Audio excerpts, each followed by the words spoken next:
లేదు ఈర్ష భావాలు. అది అంతా ఈడింత ఇవన్నీ ఈర్ష భావాలు. ఈ రాగాదుల వల్ల కర్మ వస్తుంది. ఈ ఈర్ష భావం వల్లే మనకు కర్మ వస్తుంది. ఆ కర్మ వల్లే ఈ జన్మలు ఎత్తాను. ఎందుకు మనం చేసుకున్న కర్మల వల్లే మనం ఈ జన్మ ఎత్తాను.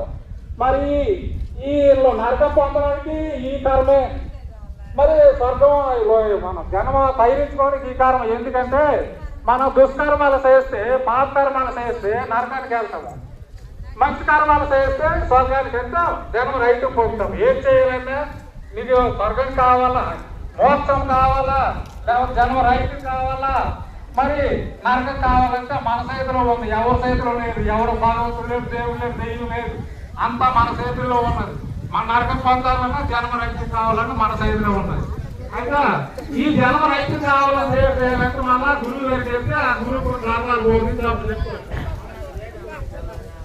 బ్రహ్మమందైమాత్మ భావము తెలిసితే నగ్నేన రుట్టుడు నలుగుచుండు, నగ్నేన రుట్టుడు నలిగినాదుమాట అయ్యే కలుట్టులో నలుగుచుండు, అయ్యే కలుట్టులో నలిగిన పిమ్మట అభిమాన రుట్టుడు నలుగుచుండు, అభిమాన రుట్టులో నలిగిన పిమ్మట భాగాలు విరాగమగును.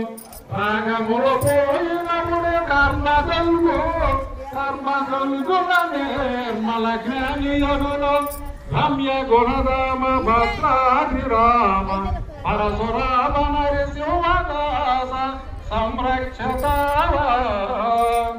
అయితే మన గురువు దగ్గరికి వెళ్తే ఆ గురుధర్మం వల్ల మనము ఈ ఆత్మభావం తెలిసి అజ్ఞానం వల్ల అడిగిపోయి, మరి ఈ అభిమానం అజ్ఞానం అన్నీ అడిగిపోయి రాగాలు అడిగిపోయి మంచి కాలం మన జన్మ భరిస్తామని మన పెద్దలు నాకు చెప్పారు.